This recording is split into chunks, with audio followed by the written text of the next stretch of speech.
dan pemerintah dalam menciptakan kerukunan umat beragama.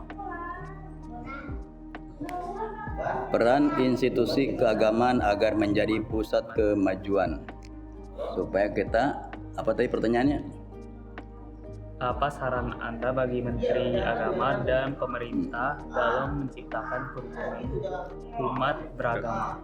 Pesan saya terutama ya sebagai pengurus masjid-masjid kepada Menteri Agama dan pemerintah, kedepankanlah untuk masyarakat. Hargailah semua para ulama, cintailah rakyat-rakyat. Itulah pesan kami. Karena kalau pemerintah sudah jauh dengan para ulama, jangan harap akan maju. Dan sebaliknya, sebagusnya ulama itu tidak boleh dekat dengan pemerintah. Maksudnya tidak boleh apa? Tidak boleh datang ke pemerintah.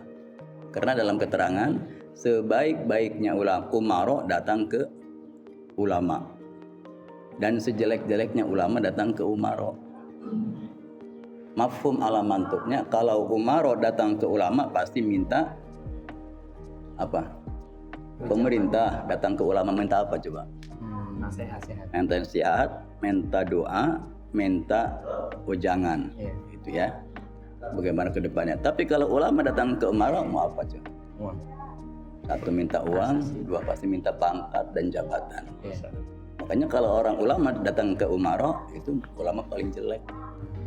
Ya itu mafhumnya.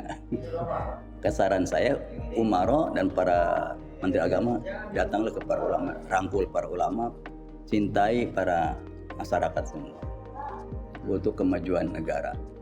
Jangan pakai ego. Kalau orang sudah punya ego sendiri, apapun terserah sendiri, mau naik-naik apa cuma aing.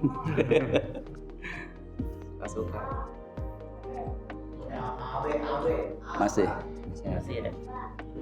Siapa? Oke. Padahal apa sampai nomor? Nomor berapa? Dua aja. Apa ya? 17. Oke. Jadi Pak Polyani, saya ingin bertanya beberapa pertanyaan. Oke, pertanyaan apa? Iya ya. Menurut agama Islam, bagaimana proses terciptanya alam semesta? Menurut agama Islam, bagaimana terciptanya alam semesta? Alam semesta itu dari tidak ada menjadi ada. Berarti Allah menciptakan alam semesta dengan kun fayakun. Kata Allah ada. Prosesnya Allah menciptakan langit dan bumi itu dengan 6 hari. 6 apa 7? 7 ya. Saya 7 masa. Apa maksud dan tujuan? Apa Allah nggak bisa kun fayakun sekaligus? Yes, kata Allah bisa. Tetapi di situ Allah memberikan contoh kepada umatnya, kepada hambanya, sesuatu perkara jangan tergesa-gesa. Allah aja sudah memberikan kepada kita contoh bikin langit dan bumi 7 hari, 7 lapis lagi, satu lapisnya sekian tahun. Nah itulah proses alam semesta itu Allah ciptakan dengan 7 hari ya. Mencontohkan kepada kita untuk berhati-hati dalam apapun, kita jangan sampai tergesa-gesa, karena tergesa-gesa itu adalah bawaan dari setan. Lambat laun atau nyantai itu dengan rahmat, tapi lambat launnya, nyantainya jangan keenakan, harus dengan pikiran yang terus. Karena kalau sesuatu yang kita tentukan dengan pikiran yang tidak sehat, dengan tergesa-gesa, itu pasti datang setan. Kalau kita memutuskan sesuatu dengan hati-hati, dengan istikharah, kalau Islamnya dengan apa dari teman-teman masukan, nah baru tentukan. Nah itu berarti ada rahmat. Allah juga begitu menciptakan langit itu dengan 7 hari karena memberi contoh kepada hambanya sesuatu perkara jangan sampai tergesa-gesa. Itulah alam semesta. Masih ada. Jadi teman saya bertanya saran bagi Bapak untuk Menteri Agama dalam beberapa antara umat antar agama. Menurut Bapak, peran kita sebagai mahasiswa dalam menolong untuk meningkatkan toleransi itulah ya bahasanya. Nah, disitulah mahasiswa yang paling terdepan. Mahasiswa itu sudah maha. Kalau ada siswa SD, siswa SMP, siswa SMA, kalau sudah maha berarti udah paling tinggi levelnya. Maka di situ para mahasiswa harus memberikan contoh kepada pemerintah, memberikan contoh kepada rakyat jelata, memberikan contoh kepada semuanya. Nah, di situ figur-figur mahasiswa harus bisa terdepan, terutama dalam toleransi. Jangan sampai antara agama ada perbentrokan atau salah pahaman. Jadi kita lakum dinukum waliyadin. Agamamu bagimu, agamaku bagiku. Yang penting kita bersatu. Bagaimana caranya? Nah, itu dari siswa maha yang paling depan untuk memberikan contoh. Karena kalau siswa mahasiswa sudah memberikan contoh yang jelek, satu aja yang mahasiswa yang jelek, pasti semua ke bawah. Ya. Tapi yang bagus 10, yang jelek 10 ke bawah. Ya. Mau jelek. Apalagi yang jelek 10, bagus 1. Maka hati-hati langkah kita sebagai mahasiswa, peran kepada pemerintah, silakan ajukan apapun yang seperti kemarin-kemarin itu dalam demo, silakan, itu boleh, agama Islam membolehkan. Yang penting jangan sampai keluar dari koridor hukum, karena itu bagian mahasiswa. Apapun yang terjadi, biasanya mahasiswa paling depan. Yang penting bawahnya yang lurus. Itu saran dari kami. Terakhir kan? Oke, satu lagi. Bagaimana kita dapat masuk surga atau dipukul masuk surga? Bagaimana kita bisa masuk surga? Dengan apa coba masuk surga? Ayo. Pahala itu. Bukan. Ridho. Masuk surga itu dengan ridho Allah. Apakah Allah akan ridho kepada orang yang berdusta? Apakah Allah akan ridho kepada orang yang bermaksiat? Apakah Allah akan ridho kepada orang yang suka menipu orang? Apakah Allah akan ridho kepada orang yang suka mengkhianat kepada perintah Allah? Ridho enggak? Enggak bakalan ridho. Berarti ridho Allah itu melalui kelakuan kita yang diperintahkan oleh Allah. Berarti apa kuncinya? Atiullah wa ati'u Rasulullah. Apabila kita sudah mengikuti perintah Allah, mengikuti perintah Rasul, maka ridho Allah akan datang. Yaitu kalau Allah sudah ridho, masuklah ke surgaku, kata Allah. Ya ayyatuhan nafsul mutmainnah irji'i ila rabbiki radiyatan mardiyah fadkhuli fi ibadi wadkhuli jannati. Nah, itu.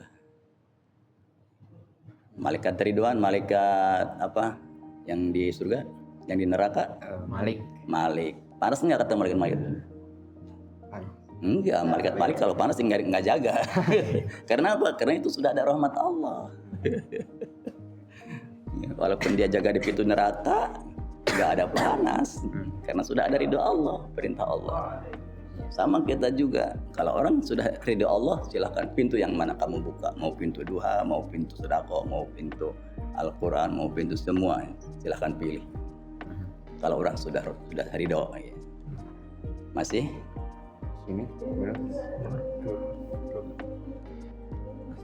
kalau banyak orang yang tidak beragama, apa ada hukuman bagi mereka? Kalau terus bagaimana kalau orang yang beragama itu justru lebih banyak dosanya daripada orang-orang beragama itu? Dan bagaimana keadilan Allah di situ? Keadilan Allah di situ. Allah Maha Rahman dan Rahim. Intinya itu satu ya ayatnya. Bismillahirrahmanirrahim. Jangan jauh-jauh. Orang yang tidak beragama, apakah disiksa dalam fisik? Enggak. Dalam dunia, nanti disiksa di sono disiksa. Orang walaupun orang enggak punya beragama, di dunia itu biasa aja. Karena rahman Allah. Bagaimana orang yang beragama banyak dosa? Kalau yang beragama juga banyak dosa, tetap di dunia itu masih rahman. Ya, ini bagian dunia nih, karena tadi siksaan.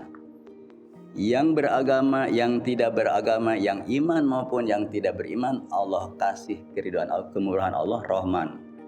Allah yang suka ibadah, yang tidak suka ibadah tetap dikasih rezeki. Malah yang tidak suka sholat, tidak suka ibadah, lebih banyak rezekinya. Itu untuk di dunia. Tetapi kalau sudah di akhirat, Rahim Allah. Nah, Rahim. Kalau sudah Rahim, perbuatan kita di dunia akan dibalas di sana. Kita berbuat di dunia, nggak punya agama, nggak berarti Allah akan siksa. Yang punya agama, punya dosa akan pertimbangkan. Di situ ada hisab. Apakah orang ini punya agama berat timbangannya yang bagus atau berat yang jelek? Nah, itu akan ada alam timbangan. Kalau berat yang bagusnya berat, masuk ke surga. Kalau yang jeleknya berat, masuk ke neraka. Nah, di situ umat Islam itu wa bi anna marji'a muslimin li jannati wa bi anna kafirin li jahannam. Baliknya orang Islam itu walaupun banyak dosa akan ke surga, walaupun dicuci dulu di neraka berapa puluh ribu ya. Diangusin dulu dosanya. Kalau dosanya udah habis, tahu berapa puluh ribu tahun tuh, baru diangkat ke surga. Karena itu sudah perjanjian wa bi anna marji'a muslimin li jinanihi. Kalau di dunia ada kalimat asyhadu alla ilaha illallah wa asyhadu anna muhammadar rasulullah. Tapi kayak dicucinya itu yang repot dicucinya ini. Sedangkan satu waktu di alamnya itu 500 di sono.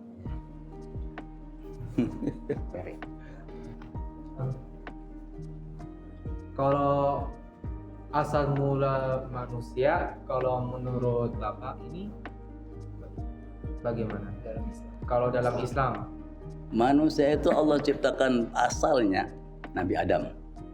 Nabi Adam itu Allah ciptakan dari tanah liat ya. Oh, tanah liat. Tanah liat. Biasa kayak kita dulu tuh waktu kecil di kampung-kampung suka bikin boneka dari tanah liat. Nah, Allah bikin dari tanah liat. Terus Allah kasih ruh Nabi Adam di surga nih, bukan di dunia. Sudah kasih ruh baru hidup. Dengan apa? Dengan kun fayakun Allah tadi. Kita jangan bayangkan bagaimana Allah bikinnya begini. Jangan sampai ke sana bayangkan. Itu kudrat iradat Allah. Hanya kun fayakun Allah. Cuman intisarinya dari tanah liat. Sesudah itu Nabi Adam sendirian di dunia. Ya. Karena lama-lama sendirian di UPH nggak ada temennya, ngalamun. Kata Nabi Adam, ya Allah, aku minta teman untuk berteman di surga ini sendirian, nggak enak sendirian lah. Dimanapun kalau kita sendirian nggak enak. Maka Allah ambil dari iga kirinya Nabi Adam, yaitu Allah ciptakan cewek, itu Ibu Hawa. Makanya Ibu Hawa itu cewek itu hanya sangat lemah karena diambilnya dari iga kita, ya, dari iga kita yang sangat lemah, iga bengkok. Kalau cewek itu sudah kita bentak pasti akan nangis. Kita jangan terlalu kasar kepada cewek karena cewek itu diciptakan hanya dari tulang rusuk yang sangat lemah. Nah, disitulah Nabi Adam dan Ibu Hawa berdua asal muasal manusia. Kenapa ke alam dunia?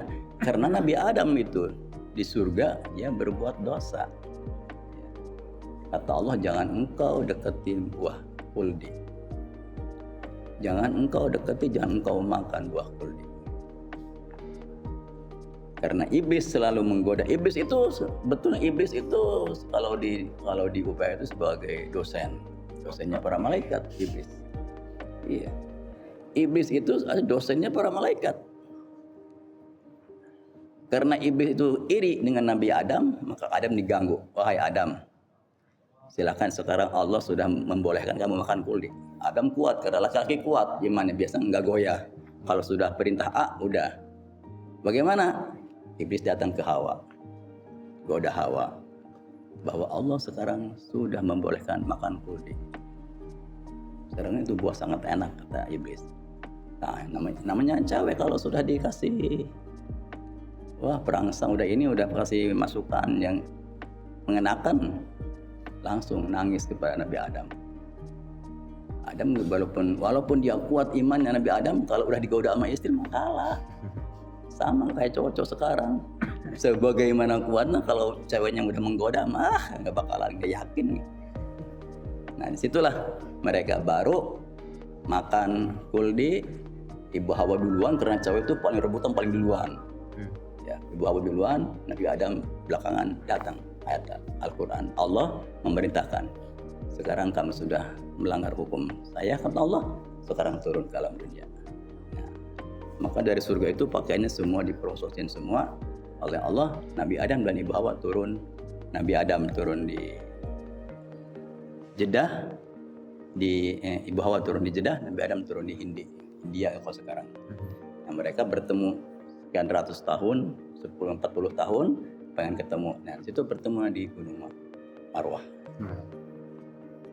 Itu asal muasalnya manusia menurut Islam. Tapi banyak juga sejarah-sejarah yang lain. Kalau ada orang yang makanan begini-begini, oh berarti lain lagi. Karena itu sejarah. Namanya sejarah itu kadang-kadang yang menceritakan ini, kadang orang begini menceritakan. Semuanya tujuannya ke situ. Masih cukup. Kalau udah cukup, ya terima kasih. Dan apabila jawaban saya tidak memuaskan, mohon maaf ya. Karena saya dari kemarin saya sudah bilang saya bukan tokoh agama. Aman tapi bagus. Sangat puas kita. Udah puas. Udah berarti ya. Terima kasih banyak Pak sebelumnya. Maaf kalau kami ada salah ucap juga. Sama-sama. Ya kami akan sangat berterima kasih dan mengingat jasa Pak. Terima kasih. Assalamualaikum. Waalaikumsalam warahmatullahi wabarakatuh.